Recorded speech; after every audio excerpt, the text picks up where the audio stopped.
I like doing these little cruises, so this is one of the cruises that I like to go on that has to do with the Civil War in years 1862, and everybody's fighting about that these days, but nevertheless, this is Duffield Station, and it's just up from Harper's Ferry, in between Harper's Ferry and Shenandoah Junction.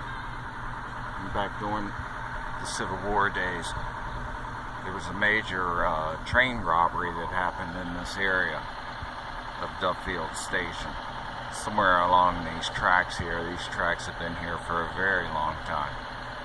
Currently it's a MARC train station located in West Virginia, and just down these tracks a little bit, I did a video years ago about a haunted house that's off of these tracks, and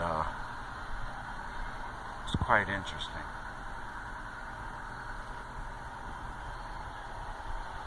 If you want to take a look at that video, probably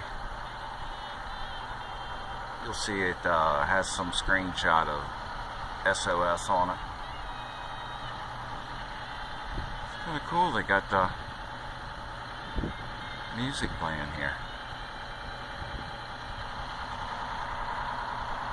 So this is Duffield Station, Civil War area.